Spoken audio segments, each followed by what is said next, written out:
Assalamualaikum warahmatullahi wabarakatuh. Selamat berjumpa kembali dengan saya pada mata kuliah Farmasi Industri.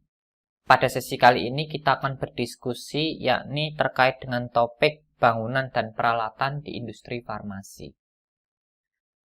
Jadi bangunan dan peralatan di industri farmasi ini merupakan bagian dari CPOP, yang mana bagian dari CPOP ini menggambarkan fisik dari suatu industri farmasi, yakni adanya bangunan dan peralatannya.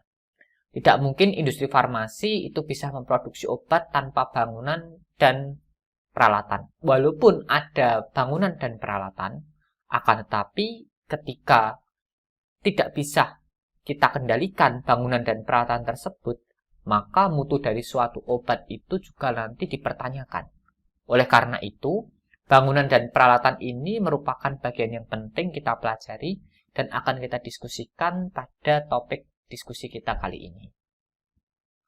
Bangunan di industri farmasi ketika akan mengajukan perizinan dalam rangka pendirian industri farmasi, maka ketika submit proses perizinan, salah satu dokumen yang dipersyaratkan adalah tata letak dan bangunan itu pasti. Belum lagi nanti amdalnya, kemudian limbahnya, itu nanti akan dikaji ketika kita mengajukan izin untuk mendirikan industri farmasi. Akan tetapi, pada cara pembuatan obat yang baik di CPOP itu walaupun bangunan itu tetap menjadi persyaratan awal, akan tetapi bangunan di sini akan kita kendalikan agar apa? Agar dapat menjaga dan menjamin mutu obat yang diproduksi. Oleh karena itu, walaupun ini bangunan dan peralatan ini tidak bisa dipisahkan ya kalau di industri farmasi, memang dua hal ini adalah hal yang saling terkait. Pada diskusi kita kali ini nanti, saya tidak akan terlalu banyak memaparkan karena uraian secara lengkap sudah diuraikan di CPOP. Akan tetapi dari CPOP nanti akan kita resum menjadi suatu informasi yang mana informasi ini bisa kita gunakan sebagai pedoman dalam rangka menjaga atau menjamin mutu suatu sediaan farmasi. Pada bangunan itu secara prinsip ada 3 parameter utama, yakni mencegah kontaminasi silang, memudahkan proses pembersihan dan pemeliharaan, kemudian dirancang secara ergonomis. Prinsip dasarnya semacam ini. Jadi bangunan di industri farmasi itu sudah didesain sedemikian rupa sehingga dia ditujukan untuk mencegah kontaminasi silang. Maksud dari kontaminasi silang itu adalah kontaminasi yang terjadi ketika produk A itu bisa mengkontaminasi produk B. Atau sebaliknya, produk B bisa mengkontaminasi produk A. Ketika kita berbicara terkait dengan kontaminasi silang ini, banyak sekali aspek yang bisa muncul dan menyebabkan adanya kontaminasi silang. Kenapa demikian? Karena ketika kita produksi di industri farmasi, tidak hanya obat yang kita produksi, akan tetapi kontaminasi selain dari obat ke obat, bisa juga kontaminasi ini terjadi karena lingkungan ke obat atau obat ke lingkungan. Utamanya kontaminasi yang di sini yang dicegah adalah kontaminasi silang. Karena jarang sekali industri farmasi yang dedicated hanya memproduksi satu obat itu saja dan itu terus. Oleh karena itu, ketika kita memproduksi suatu sediaan farmasi, utamanya bangunan ini harus kita perhatikan. Jadi kunci dasarnya adalah pencegahan kontaminasi silang. Bagaimana mencegah kontaminasi silang? Itu nanti bisa kita atur dengan bermain tekanan. Artinya, ketika nanti udara luar itu tidak boleh mengkontaminasi proses produksi kita, maka kita desain atau kita rancang positif. Karena kalau tekanannya positif, otomatis tekanan di dalam itu lebih besar dibanding tekanan udara di luar. Sehingga udara di luar itu tidak bisa masuk mengkontaminasi ruang produksi kita. Sehingga nanti mutu dan kualitas dari sediaan obat bisa terjamin. Itu terkait dengan desain ruangan dasar. Sebaliknya, misal kita rancang suatu sediaan farmasi, ternyata sediaan itu bisa berakibat mengkontaminasi lingkungan. Artinya, jangan sampai debu atau jangan sampai partikulat yang ada di ruangan tersebut itu keluar dari sistem. Artinya tekanannya ini nanti kita akan bermain tekanan negatif. Sehingga nanti partikel yang ada di dalam ruangan tersebut tidak keluar.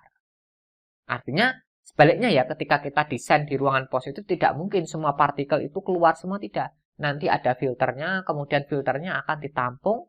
Biasanya pembuangan exhaust itu di bawahnya itu ada airnya. Biar nanti debunya itu tidak langsung terbuang ke udara, tapi nanti ditampung di air. Itu strategi saja sih sebenarnya. Jadi prinsip utama atau prinsip dasar ketika kita membangun industri farmasi itu hindari kontaminasi silang. Kemudian, kita ketika merancang dan membangun atau mendesain suatu ruang di industri farmasi itu harus kita pahami bahwa desain kita ergonomis. Ergonomis itu buat bekerja flow-nya runtut, terintegrasi, dan sistematis. Jadi kita tidak perlu bolak-balik ketika memproduksi suatu sediaan farmasi. Jadi misalkan kita produksi A, proses A dilanjutkan proses B, kemudian proses C, kembali lagi ke proses A. Jadi ruangannya didesain sedemikian rupa sehingga ketika balik ke A itu tidak ke B dulu dan seterusnya. Artinya ruangan yang kita desain itu harus terintegrasi. Lebih lagi bersifat ergonomis sehingga ketika bekerja itu flow-nya itu sudah smooth. Artinya ketika kita melakukan suatu produksi sediaan farmasi, langkah-langkah tersebut itu harus kita pahami. Aspek yang ketiga, ketika kita merancang suatu industri farmasi, yakni kemudahan untuk proses pembersihan dan pemeliharaan. Pemeliharaan di sini berarti pemeliharaan terkait dengan kebersihan dari bangunan tersebut. Jangan sampai bangunan yang kita rancang di industri farmasi itu, dia itu susah dibersihkan. Salah satu strateginya adalah mengurangi sudut yang ada di ruangan pada industri farmasi. Jarang sekali industri farmasi mendesain ruangan produksinya bersudut, karena ketika ada sudutnya, itu nanti akan susah dibersihkan. Jadi ketika bangunan itu didesain dan dirancang, maka industri farmasi harus merancang dan mendesain sediaan tersebut itu untuk mudah dibersihkan dengan baik. Jadi syaratnya mudah dibersihkan dan mampu dibersihkan dengan baik, karena bangunan-bangunan tersebut itu menjadi kunci dasar ketika kita produksi sediaan farmasi. Ada beberapa bangunan yang memang memiliki kategori ruangan khusus atau ruangan tersendiri. Jadi tidak harus terpisah ya, tapi dedicated tersendiri. Bangunan itu ketika digunakan untuk memproduksi beta-laktam, memproduksi radiofarmasi, memproduksi hormon-hormon seks, kemudian memproduksi beberapa produk-produk mikroba, yang mana produk-produk tersebut itu bisa mengkontaminasi lingkungan. Maka bangunan tersebut idealnya terpisah. Artinya dia terisolir dengan bangunan yang lainnya, sehingga tidak mengkontaminasi produk-produk yang lainnya. Ada yang menerjemahkan bangunan ini harus terpisah dengan bangunan yang lain, ada yang menerjemahkan ini terpisahnya beda lantai juga beda bangunan. Konteksnya semacam itu. Oleh karena itu nanti perlu kita pahami terkait dari aspek kontaminasi silang. Sebenarnya ada analisa resikonya. Jadi ketika kita merancang suatu industri farmasi, bangunan yang kita rancang itu sudah ada analisa resikonya. Kira-kira sumber kontaminasinya dari mana? Ketika kita merancang suatu bangunan tersebut, maka beberapa hal juga perlu diperhatikan. Misalkan adanya tempat makan ataupun kantin itu juga harus terpisah atau ada ruang khusus. Jangan sampai nanti operator atau supervisor kita ketika produksi sediaan farmasi sambil makan. Jangan sampai nanti hama seperti tikus, kemudian serangga, dan beberapa jamur itu mampu tumbuh atau mengkontaminasi di produk farmasi kita, itu juga harus kita cegah. Oleh karena itu pada pembersihan ini sangat penting sekali. Jadi nanti ketika menggunakan bahan-bahan atau bahan-bahan yang untuk mengusir beberapa serangga, tikus, kemudian anti jamur, itu juga jangan sampai mengkontaminasi produk-produk jadi. Artinya, nanti ketika kita melakukan maintenance atau pemeliharaan di industri farmasi, itu juga harus kita perhatikan kemudahan dalam proses maintenance-nya, kemudian sanitasinya bagaimana, dan itu juga harus dilakukan secara berkala. Nanti ada penanggung jawab secara dedicated, secara khusus, yang mana ini bertugas untuk membersihkan ruang produksi. Adapun ketika kita produksi sediaan ya, baik sediaan steril ataupun non-steril, itu nanti persyaratannya akan berbeda. Otomatis ketika kita memproduksi sediaan steril, itu persyaratannya jelas ruangnya harus khusus. Ada kelas A, B, C, D. Nanti ketika non-steril bisa pakai ruang E dan seterusnya. Artinya, non-steril ini dalam artian bukan berarti dia mengandung mikroba, tidak. Ada batasan tertentu dan ada batasan mikroba tertentu juga yang diperbolehkan dalam suatu produk. Untuk yang steril, seperti yang sudah kita diskusikan di teknologi formulasi sediaan steril, bahwa itu pure, benar-benar memang bebas dari mikroorganisme. Jadi harus kita pahami dulu. Nanti untuk lebih lanjut, melihat persyaratan bangunan di ruang steril itu bisa dilihat pada aneks 1 pembuatan sediaan steril pada JPOB.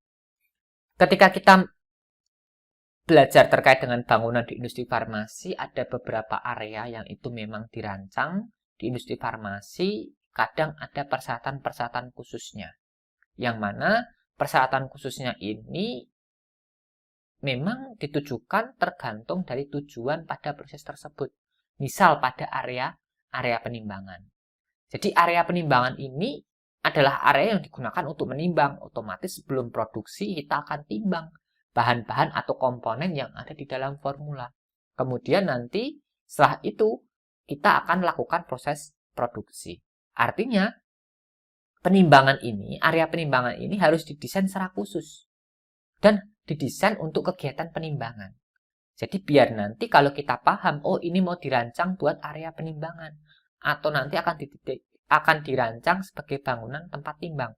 Sehingga rancangan kita harus kita sesuaikan dengan bangunan tersebut. Oleh karena itu, nanti area penimbangan ini bisa gabung dengan area penyimpanan atau area produksi. Nanti tinggal disesuaikan saja. Kemudian ada juga area produksi. Jadi area produksi jelas ini adalah kemungkinan atau probability kontaminasi paling tinggi ketika kita di industri farmasi.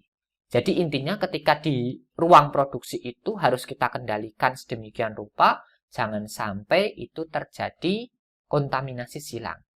Berarti luasnya juga harus kita perhatikan, tata letak dari instrumen atau tata letak dari alat juga kita harus perhatikan, kemudian dinding, lantai-lantai, dan yang lainnya, jangan sampai itu nanti kontaminan itu bersembunyi di dinding, langit-langit, ataupun yang lainnya. Intinya itu perlu dibersihkan secara berkala.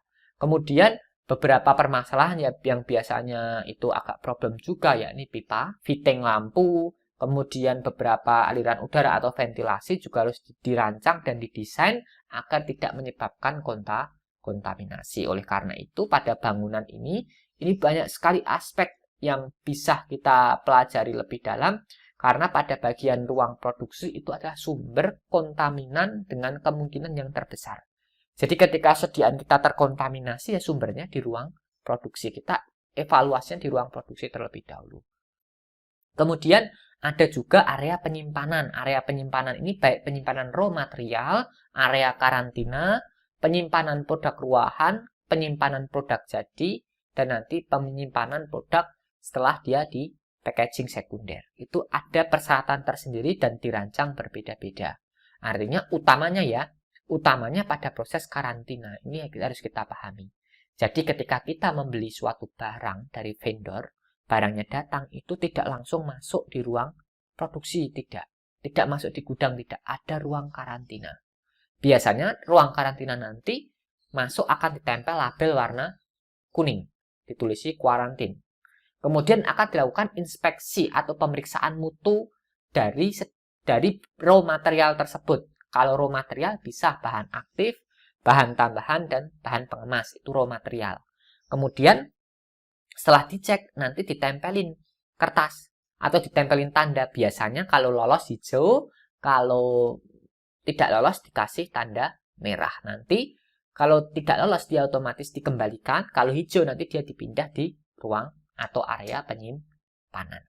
Artinya, ketika produksi di industri farmasi, banyak sekali aspek yang harus kita perhatikan agar apa? Agar ketika kita memproduksi itu tidak muncul potensi kontaminasi antara satu produk dengan produk yang lainnya, dari lingkungan ke produk ataupun produk ke lingkungan. Di industri farmasi ada 3 sarana yang paling penting. Ketika sarana itu nanti akan menjadi kunci dasar ketika kita melakukan produksi di industri farmasi. Yang pertama air, yang kedua uap, yang ketiga adalah udara bertekanan. Jadi 3 aspek tersebut itu sangat penting sekali karena nanti berkaitan dengan produksi sediaan farmasi.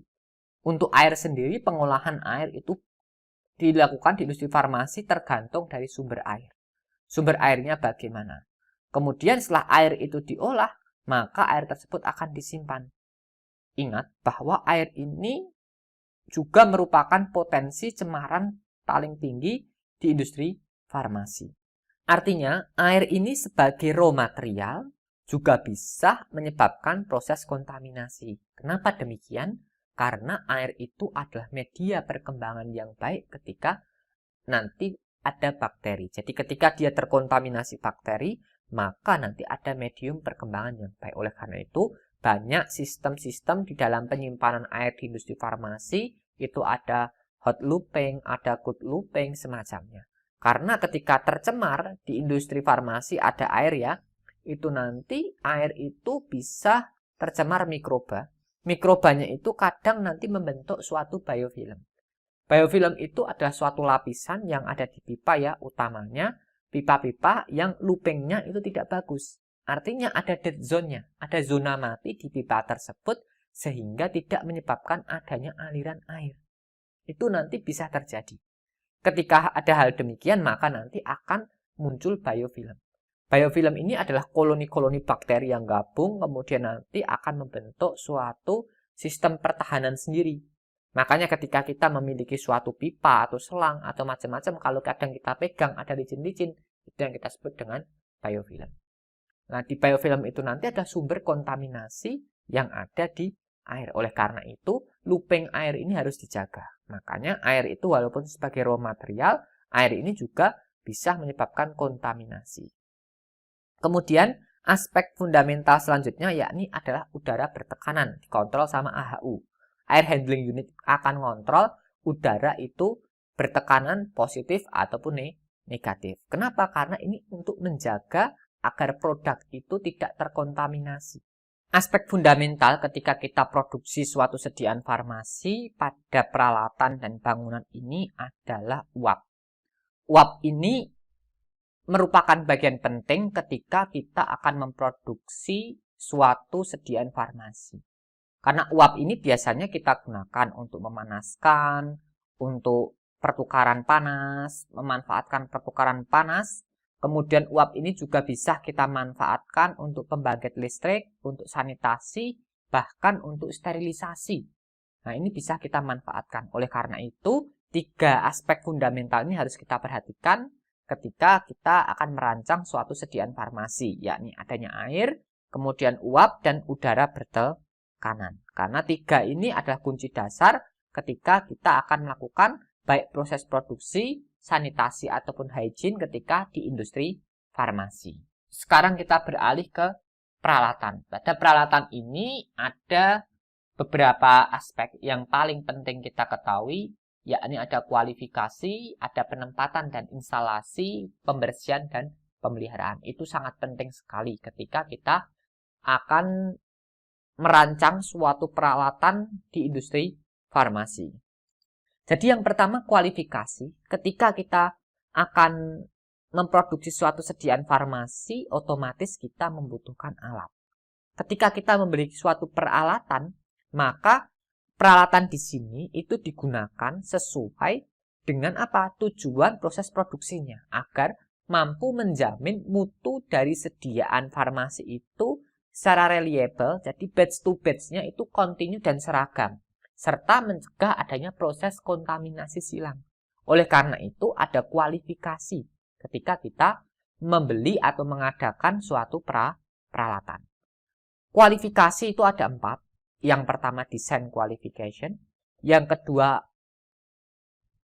installation qualification, yang ketiga operational qualification, yang keempat itu performance qualification. Yang pertama, design qualification.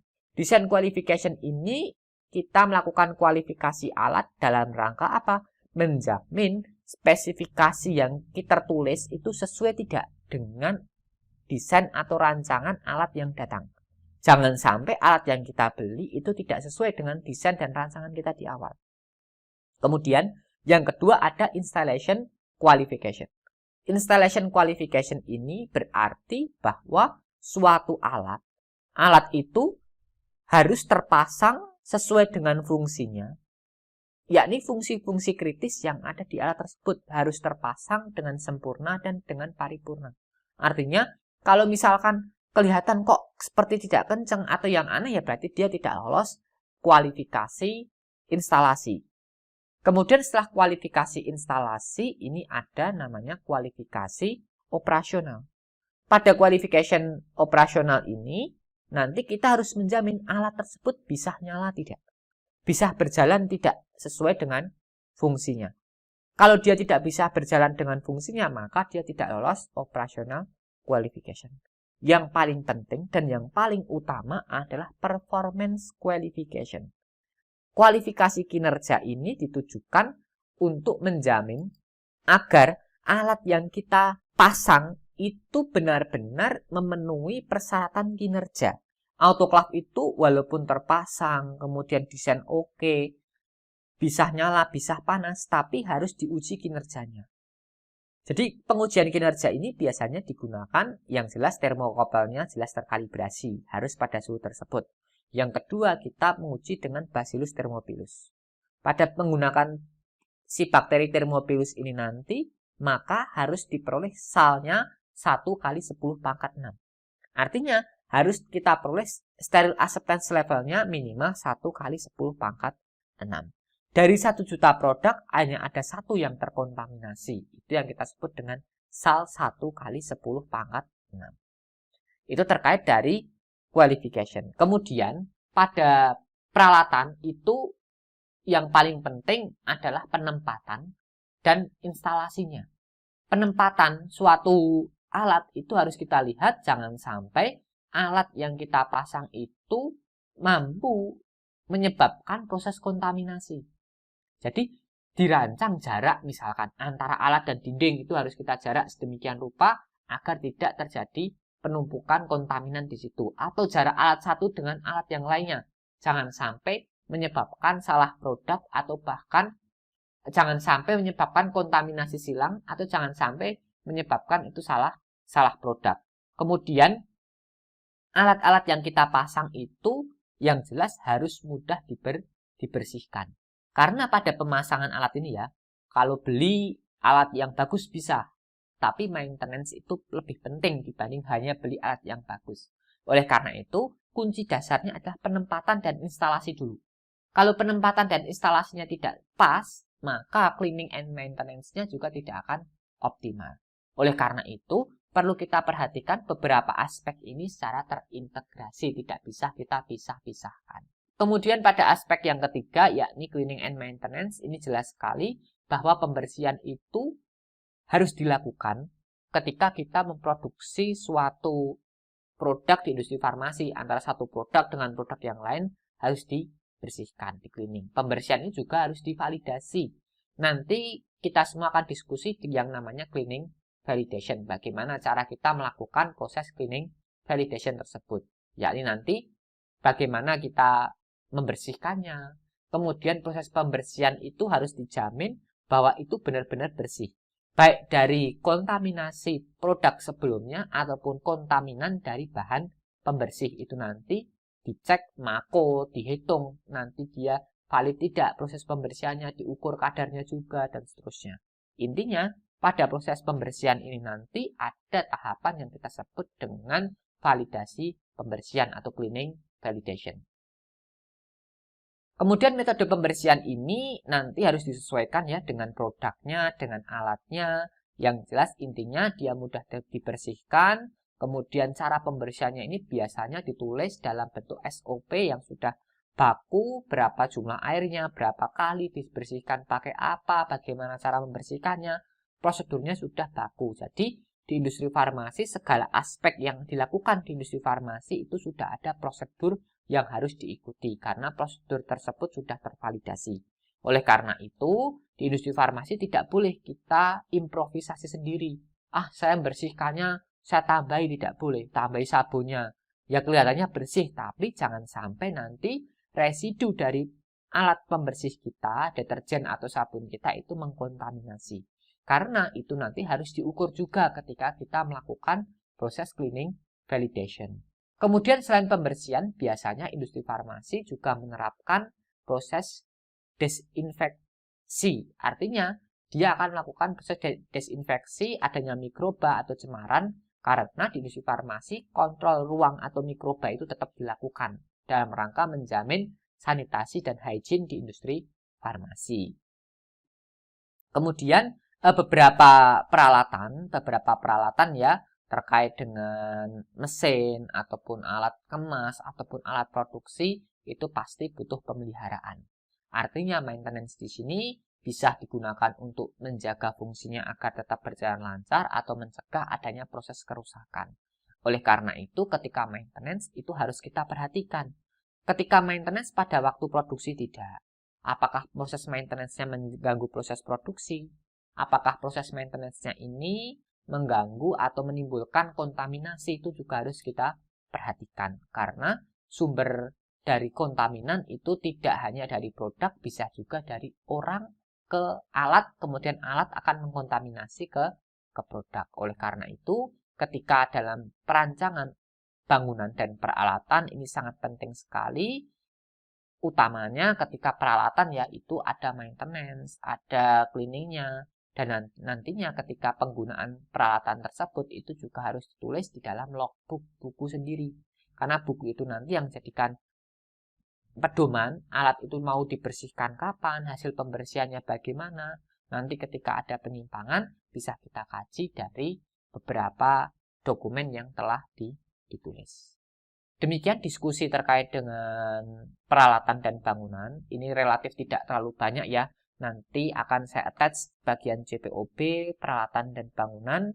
Akan saya attach di LSM, silahkan dipelajari.